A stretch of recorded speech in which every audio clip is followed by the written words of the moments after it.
මම අද අන්බොක්ස් කරන්න යන්නේ DJI Osmo Action 4 Adventure Combo කියන ඩිවයිස් එක. ඇත්තට මේකේ DJI Osmo Action 4 Combo කියලා ඩිවයිස් එකකුත් තියෙනවා. ඒකට වඩා මේකේ වැඩිපුර කෑලි දෙක තුනක් එනවා. බැටරි සහ බැටරි කේස් එකක් වගේ. මම මේක මිලදී ගත්තේ ජපානයේ තියෙන බිග් කැමරා කියන ෂොප් එකෙන්. දැන් මේ ඩිවයිස් එක ගැන පොඩ්ඩක් කතා කරොත් මම පොඩ්ඩක් හොයලා බැලුවා GoPro එකයි අනිත් කැමරා ටිකත් එක පොඩ්ඩක් කම්පෙයාර් කරලා බැලුවම සාපේක්ෂව මිලෙන් අඩුම කැමරාව විදිහට මට හොයාගන්න පුළුවන් වුණේ DJI මේ Osmo කැමරාව. මේකේ දැක්ටම අලුත් version උත් ඇවිල්ලා තිනවා DJI Action 5 and අලුතෙන්ම ඇවිල්ලා තිනවා 6 එකත්. අපිට බලමු මේක ඇතුලේ මොනවද තියෙන කියලා. මෙතන ගාලා තියෙනවා Osmo Action 4 එක තියෙනවා. Extreme බැටරි 3ක් එනවා. බැටරි කේස් එක එනවා. ඒ වගේම එක්ස්ටෙන්ෂන් රොඩ් එක තියෙනවා. ලොකින් ස්ක්‍රූ දෙකක් තියෙනවා කියලා තියෙනවා. ප්‍රොටෙක්ටිව් ෆ්‍රේම් එකක් තියෙනවා. ඊට පස්සේ ඇඩැප්ටර් මවුන්ට් එකක් තියෙනවා. ඇඩැප්ටර් මවුන්ට් මිනි එකක් තියෙනවා. Type C data cable එකක් තියෙනවා. බේස් ඇඩැප්ටර් එකක් තියෙනවා. අපි බලමු මේකේ පොඩ අන්බොක්ස් කරලා මොනවද තියෙන්නේ කියලා.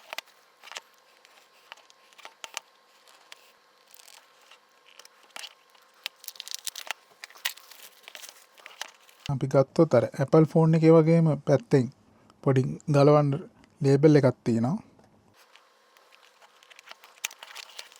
මෙතෙන් ඕපන් කරනකොට ඇතුලේ තව පෙට්ටි දෙකක් තියෙනවා. එකක ගහලා තියෙනවා Osmo Action 4 කියලා. අනිත් එක ගහලා තියෙනවා accessories කියලා. පොඩ්ඩක් අරන් බලමු පෙට්ටි දෙක එළියට. මම මේ කැමරාව මේ accessories කියන එක. වගේම රොඩ් එක තියෙනවා තව ඇතුලේ. මේ ටික තමයි අපිට පෙට්ටිය ඇතුලේ බලා ගන්න පුළුවන් ඉන්නේ. මම රොඩ් එක පොඩ්ඩක් පැත්තකින් තියන්න. කැමරාව අපි බලමු මොනවද තියෙන්නේ කියලා.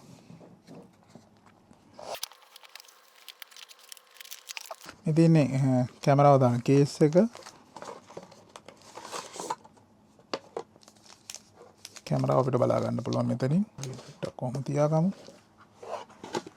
බලමු ඇක්සසරිස් කියන පෙට්ටිය මොනවද තියෙන්නේ කියලා. data cable එකක් දීලා තියෙනවා අපිට.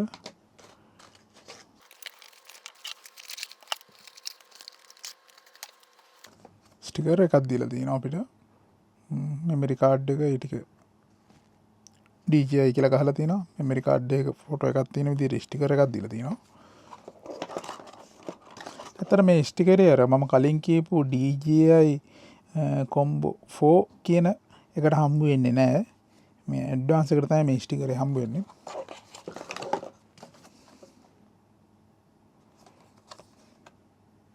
ඒගොල්ලන්ගේ ඇප් එක දාගන්න අවශ්‍ය කරන QR කෝඩ් එක තියෙන කාඩ් එකක් අපිට දීලා තිනවා. පේපර් වර්ක්ස් ටික තියෙනවා මෙතන. මම ටික පොඩ්ඩක් පැත්තෙන් තියාගන්නවා. මේ අපිට තව ඇඩිෂනල් ලෙන්ස් එකක් දීලා තියෙනවා. බැටලක්වත් ලෙන්ස් ෆ්‍රේම් එක ඩැමේජ් වුණොත් කියලා ඒකට. මේක මම පොඩ්ඩක් පැත්තෙන් තියන්න. අපි චුට්ටක් මේ බැටරි කේස් එක බලලා ඉමු. අතන මේකේ ප්‍රධාන වශයෙන් රොඩ් එකයි මේ බැටරි කේස් එකයි මේ ටික තමයි ඇඩ්වාන්ස් කොම්බෝ කියන පැකේජ් එකට එන්නේ.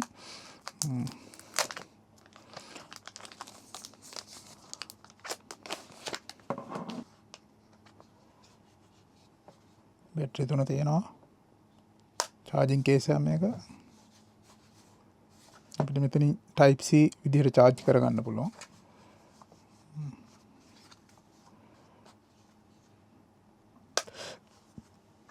අපේ device එක බලමු.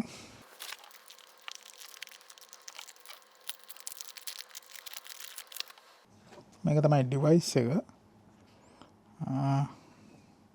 මේක display දෙකක් තියෙනවා. ඉස්සරහින් සහ පිටිපස්සේ. මෙතන lens එක කවර් කරන කාඩ් ස්ටිකර් එකක් තියෙනවා. අපි පොඩ්ඩක් අයින් කරගමු. එතනින් power button එක තියෙනවා. මේ පැත්ත අපි මෙහෙම ඇරියොත් අපිට charging port එක බලා ගන්න පුළුවන්. type C charging port එකක් එන්නේ. අපි මේ පැත්තේ මේක ඇරියොත් අපිට බැටරිය දාන්න තැනයි එතනින් එහාම අපිට චිප් එකක් දාන්න පුළුවන්. මේක ඇත්තටම ඉන්ටර්නල් මෙමරි එකක් එන්නේ නැහැ. ඒකෙන්ද අපි අනිවාර්යයෙන්ම මෙමරි කාඩ් එකක් මේකට දාගන්න ඕනේ. මුලින්ම බැටරියක් දාලා පොඩ්ඩක් මේක ඔන් කරලා බලමු.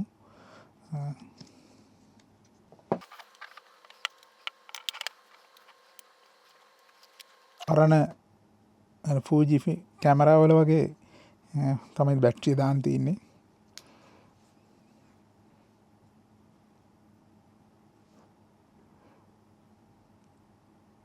පළවෙනි පාර ඔන් කරනකොට එනවා අපිට තෝරන්න ලැන්ග්වේජ් එක. මෙතන එනවා මේ පළවෙනි පාරට යනකොට QR කෝඩ් එක ඇප් එක ඩවුන්ලෝඩ් කරගන්න කියලා. මේක කරනවා. ෆෝන් කරනවා ඊට පස්සේ අද දවස තෝරන්න තියෙනවා.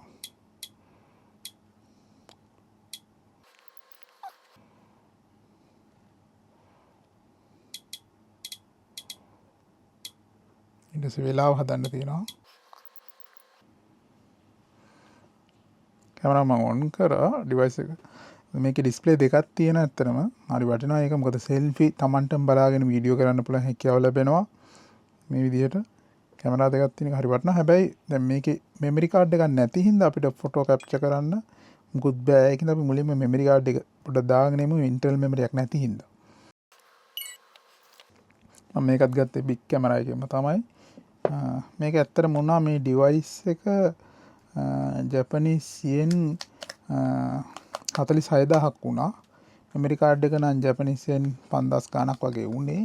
ඇත්තටම මේක අර මම කලින් කිව්වා වගේ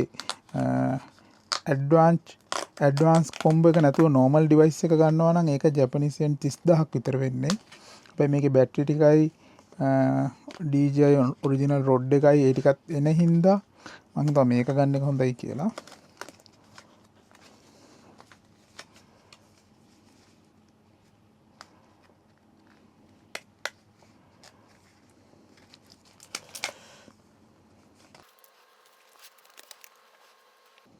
මේ චිප් එක දාන්න තියෙන්නේ බැටරිය දාන තැන තමයි එතන මෙහා පැත්තෙන්. චිප් එක වැටෙන්න ඕනි පැත්ත ඇඳලා තිනා මේගොල්ලෝ. අපිට ඉතින් මේ පැත්තට දාගන්න තියෙන්නේ.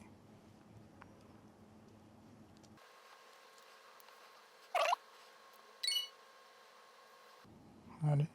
ඩිවයිස් එක අඳුරගෙන තිනවා. දැන් පළවෙනි පාර අපි අලුතෙන් චිප් එක දාපින්ද අපි මුලින්ම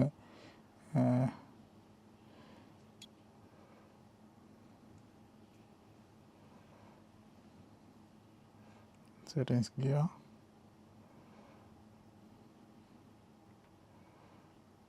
එතනින් අපිට බලා ගන්න පුළුවන් මෙමරි කාඩ් එක. එතනින් ගිහලා ස්වැප් කරනවා.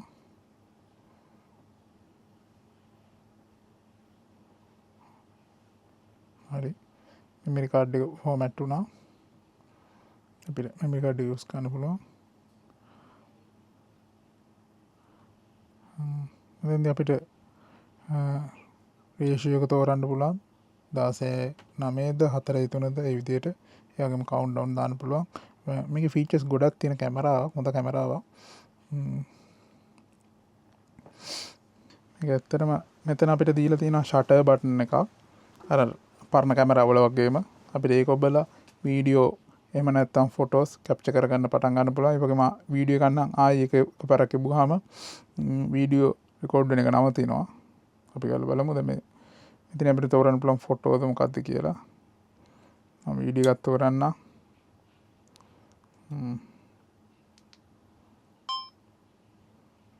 මේ විදිහට රෙකෝඩ් වෙනවා.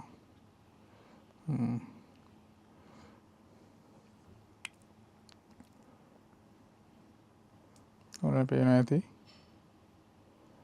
මේකෙන් අපිවම අපිට කැප්චර් කරගන්න පුළුවන්. ඒක ගොඩක් වටිනවා මේ ඉස්සරහ තියෙන ඩිස්ප්ලේ එක. ඒ වගේ මේකත් ටච් ස්ක්‍රීන් ඩිස්ප්ලේ එකක් තියෙන්නේ. මේකේ බැටරි සේවිං මෝඩ් එක හරහා එකපාර ඩිස්ප්ලේ දෙකම දැන් උදාහරණයක් විදිහට අපි පිටිපස්සේ ඩිස්ප්ලේ එක නම් ටච් කරන්නේ. ඒතකොට ඒගොල්ලෝ බැටරි එක ඉතුරු කර ගන්න ඕන හින්දා ඉස්සරහ ඩිස්ප්ලේ එක වැඩ කරන එක නවත්තනවා. ඒ වගේම අපි ඉස්සරහ ඩිස්ප්ලේ එක නම් යූස් කරන්නේ පිටිපස්සේ ඩිස්ප්ලේ එක නවත්තනවා. ඒ වගේම අපිට ඕන නම් මේ ඩිස්ප්ලේ ඕෆ් කරන්නත් පුළුවන්. මේ විදිහට මේකේ ෆීචර්ස් ගොඩක් තියෙනවා. ඒ වගේම මේකේ ඇප් එක අපි දාගත්තාම ඇප් එක හරහා අපිට මේකේ YouTube live දෙන්න, Facebook live දෙන්න, ඒ වගේම අපිට මේකේ තියෙන වීඩියෝ එක ලයිව් ෆීඩ්බැක් එක ෆෝන් එක හරහා බලන්න පුළුවන්. යෝගේ ෆීචර්ස් ගොඩක් තියෙන හොඳ කැමරාවක් තමයි මේක. අපි බලමු දැන් ඩිවයිස් එකට මේගොල්ලන්ගෙම හම්බ වෙන ඇක්සසරිස් පෙට්ටියේ තිබ්බ කේස් එක අපි කොහොමද හයි කරගන්නේ කියලා.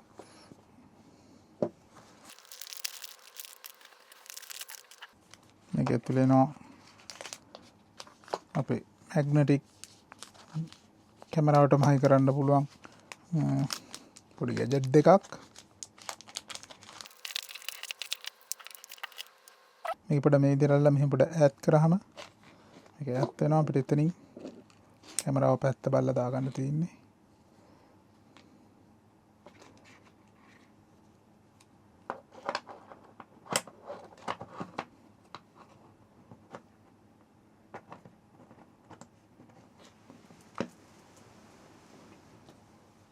හරිම ලේසියෙන් කැමරාව දාගන්න පුළුවන්. ඊට පස්සේ අපිට මෙතනින් ලොක් කරගන්න තමයි තියෙන්නේ. මේකේ මෙයාට මම කිව්ව මැග්නටික් තැන් දෙක අපි බලමු කොහොමද ඒවා හයි කරගන්නේ කියලා. මේ ඔයගලන්ට අලිබේ එකෙන් එහෙම නැත්නම් තෙමු එකෙන් මේකට ගැජට්ස් ඇක්සසරිස් ගොඩක් මිලදී ගන්න පුළුවන් අඩු මුදලට. මම දැක්ක මේකේ ෆ්ලෑෂ් ලයිට් එක පවා වෙනමම ගන්න තියෙනවා. මේක මෙතනින් මැග්නටික්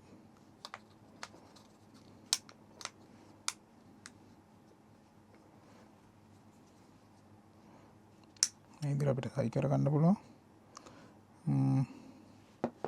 බලමු මේකේ රොඩ් එක තියෙනවා. රොඩ් එක කොහොමද හයි කරගන්නේ කියලා.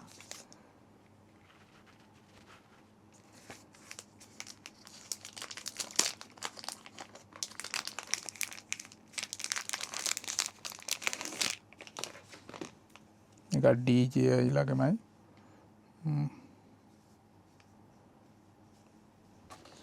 ඒකට තමයි ඒගොල්ලෝ මේ ස්ක්‍රූ දීලා තියෙන්නේ.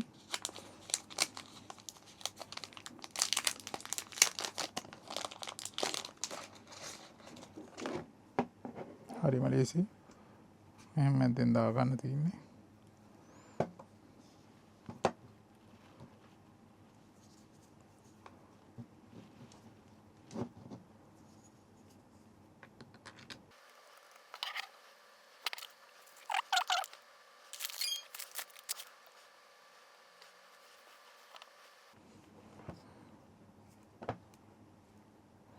ඒගොල්ලෝ මෙතනින් කැමති නම් මෙහෙම දෙපැත්තෙන් අල්ලලා ගලවන්න පුළුවන්. ගලවලා පැත්තෙන් හයි කරගන්නත් පුළුවන් ඩිවයිස් එක.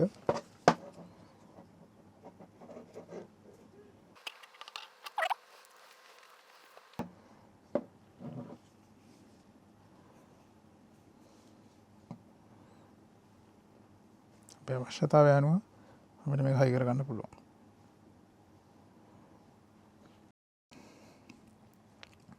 ඕගොල්ලොත් මේක යූස් කරලා තියෙනවා නම් ඕගොල්ලන්ගේ අදහස් පල්ලෙහෙන් කමෙන්ට් එකක් දාගෙන යන්න.